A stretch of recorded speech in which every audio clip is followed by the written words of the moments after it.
Hello বন্ধুরা, good morning. আমি মিতা নতুন একটা ব্লগে তোমাদের সবাইকে স্বাগত জানাই। আজ হচ্ছে মঙ্গলবার আর এখন বাজে সকাল 6:30 মতন। আজকের ব্লগটা আমি এখন থেকে শুরু করছি তোমাদের সাথে নিয়ে। আশা করছি ব্লগটার শেষ অবধি তোমরা সবাই আমার পাশে থাকবে। প্রতিদিনই আমি না অনেকটা আশা রাখি তোমাদের কাছ থেকে, কিন্তু জানি না তোমরা কতটা আশা রাখো আমার। তবে প্লিজ, এই যে আমি আশা করি তোমাদের কাছ থেকে, এটা যেন আমার পূর্ণ হয়। তো যাই হোক, দেখো সকালবেলা ঘুম থেকে উঠে কিন্তু বাসি উঠোনটা আমি ঝাড় দিয়ে নিয়েছি। আর এই যে উঠোনে যে গুঁড়ি গুঁড়ি মাটি হয় না, এর জন্য উঠোনটা ঝাড় দিতে কিন্তু ভীষণ পরিমাণে কষ্ট হয়ে যায়। তো যাই হোক, এখন আমি কি করছি বলো তো, এই যে পাত্রটা, এটার মধ্যে একটা স্নেক প্লান্ট ছিল। তোমরা হয়তো অবশ্যই দেখবে, সেটা কিন্তু আমার রান্নাঘরে ছিল। তবে কি হয়েছে বলো তো, ওই যে স্নেক প্লান্টটা নষ্ট হয়ে গেছে, মানে ওই গোড়ার থেকে কেমন যেন পচে গেছে। তো সেই কারণেই আমার ভুলেই হয়তো হয়েছে। কেন বলো তো, এইসব গাছ তো আমি আগে যত্ন করিনি, সেই কারণে হয়তো জল দেওয়া বেশি হয়ে গেছিলো বা কিছু একটা, তো গোড়ার থেকে পচে ওটা নষ্ট হয়ে গেছে। তো কি করব, গাছটাকে ফেলে দিয়ে এখানে একটা মানি প্ল্যান্ট গাছ লাগিয়ে দিলাম। তো যাই হোক, এটা এখন বাইরেই থাক, ওটাকে আর ঘরে নেব না, একটুখানি বাইরে থেকে সুন্দর সতেজ হোক। আর তারপরে না ভেবেছিলাম কি বাসন কটা মেজে নেব, কিন্তু যখনই বাসন মাজতে গেলাম তখন দেখি না জল আসেনি। আর বাসনগুলো তো আমি সকালেই বাইরে রেখে দিয়েছিলাম, কিন্তু যখনই মাজতে গেছি দেখি কি আজকে কলে জল আসেনি। তখন ভাবলাম, দূর, তাহলে আর টাইম ওয়েস্ট করে কী লাভ, চলো রান্নাঘরের এই যে তাকটাকেই পরিষ্কার করে নিই। তো এটাকে সুন্দর করে পরিষ্কার করে নিলাম। আর যে বোতলগুলো এই যে আছে কোটাগুলো, এগুলোকেও কিন্তু সুন্দর করে মুছে গুছিয়ে নিলাম। আর এই দেখো, এই যে বোতলের এইগুলো আমি বানিয়েছিলাম বোতল দিয়ে, আর এইখানে দুই পাশে দুটো মানি প্ল্যান্ট দিয়ে এখানে সাজিয়ে রাখলাম। তোমরা প্লিজ বলবে, এটাকে আমি এখানে সাজিয়ে রাখবো নাকি অন্য জায়গায় রাখবো। আমার তো বেশ ভালোই লাগছিল, জানি না তোমাদের কেমন লাগবে। তো প্লিজ তোমরা একটু আমাকে কমেন্ট করে বলো যে এই যে দুই পাশে দুটো দিলাম, এটা কি ভালো লাগছে। তোমরা যদি বলো তাহলে কিন্তু আমি এটাকে রাখবো, নাহলে কিন্তু রাখবো না। আর এই দেখো, ওইদিকে কাজ করে আস্তে আস্তে কিন্তু আমার জল এসে গেছে। আর এই তো, আর বালতিটাও কিন্তু প্রায় ভরে এসেছে। আর এখন এই যে বাসনগুলোও কিন্তু আমি মেজে নিচ্ছি।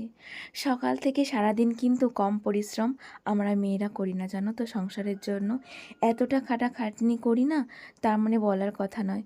সেই ভোরবেলা ঘুম থেকে উঠি আর সেই রাত 11টা 12টার দিকে ঘুমাতে যাই। বলো তো, এই যে সারাটা দিন এর মধ্যে ননস্টপ কাজ করে যাই, কখনো কিন্তু কোনো মানে থামাথামির কথাই নেই। আর এই যে যতটা টাইম রেস্ট পাই ততটা টাইম তো মামামকে দিতে হয়, আর মামামকে তো টাইম দিতে হবে। আর মামামের জন্যই জানো তো, এই যে সকালবেলা ঘুম থেকে উঠে কিন্তু এতটা খাটাখাটনি। কেন কি, সময়ের আগে যদি সমস্তটা কমপ্লিট করে নিতে পারি, তাহলে বাকি সময়টা কিন্তু আমার সোনামাকে দিতে পারি।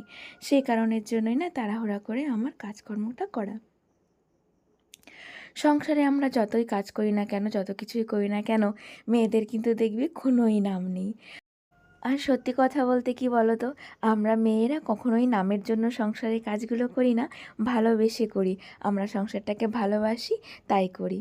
আরেকটা কথা কি জানো তো, এই যে আমরা যে মেয়েরা এই যে সারাদিন সংসারের জন্য অক্লান্ত খাটনি খাটি, তবে জানো তো দিন শেষে আমরা প্রত্যেকটা মেয়েই কিন্তু অসহায়। আর এই যে যতই তুমি সংসারের জন্য করো না কেন, যতই খাটাখাটনি করো না কেন, তোমাকে ওই যে এই কথাটা কিন্তু শুনতেই হবে, সারাটা দিন বাড়িতে করোটা কি।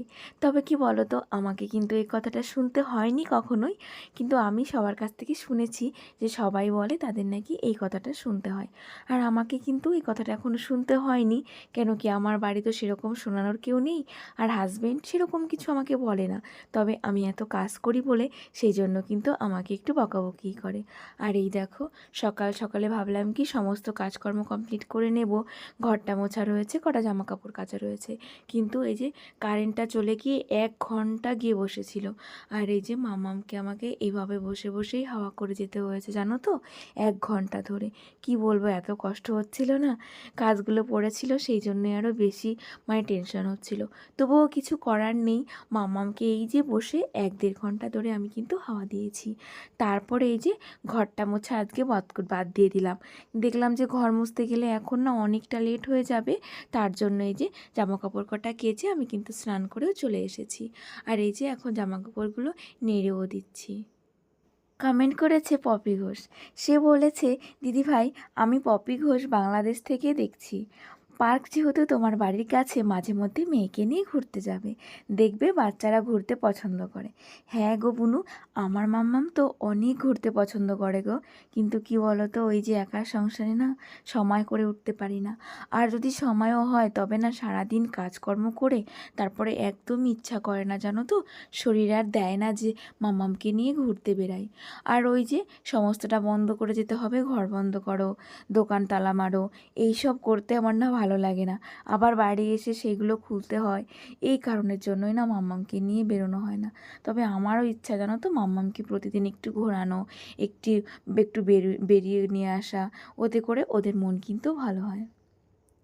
কমেন্ট করেছে একটা বুনু, দিদি তোমার বাড়ি কোথায়? আমি তোমার ভিডিও রোজ দেখি, আমাকে একদিন নিমন্ত্রণ দিও, আমি তোমাদের বাড়িতে যাব। বুনু আমি বলছি আমার বাড়ি হচ্ছে বগুলাতে, নদিয়ার বগুলাতে। তুমি কি আমার বাড়ি চেনো? যদি জেনে থাকো তাহলে অবশ্যই বলবে, যদি তুমি বগুলা জেনে থাকো। আর অবশ্যই আমার বাড়ি তোমাকে নিমন্ত্রণ করব। কেন করব না, অবশ্যই অবশ্যই করব। আগে বলো তোমার বাড়িটা কোথায়, এটা বলে তুমি একটা আমাকে কমেন্ট করে দিও। আর আমার বাড়ি তুমি চেনো কিনা বগুলা, সেটা তুমি একটু বলো, ঠিক আছে বুনু? কমেন্ট করেছে ঘরকন্না মৃদুলা।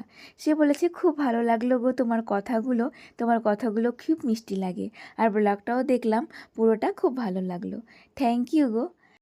কমেন্ট করেছে সাইদা খাতুন, কেমন আছো? আজকে ফার্স্ট তোমার ভিডিও দেখলাম, খুব ভালো লাগলো। অনেক ভালোবাসা রইল বোন। থ্যাংক ইউ গো, আমার ভিডিও তোমার ভালো লাগলো আর তুমি আজকের থেকে আমার ভিডিও ফার্স্ট দেখলে, তো থ্যাংক ইউ, এভাবেই আমার পাশে থেকো। কমেন্ট করেছে আমার একটা বোনু, দিদিভাই আমি মর্জিনা, তোমার ভিডিও দেখি রোজ, দেখতে দেখতে না তোমার খুব ভালোবেসে ফেলেছি। আর তোমাকে না দেখলে আমার একদমই ভালো লাগে না। ওরে বাবারি, তুমি কি বলছো? আমাকে তুমি এতটা ভালোবেসে ফেলেছো যে আমাকে দেখলে তোমার না দেখলে ভালো লাগে না? প্লিজ বোনু, এভাবে আমার পাশে থেকো, তোমাদেরও কিন্তু আমি এইরকমই ভালোবাসি।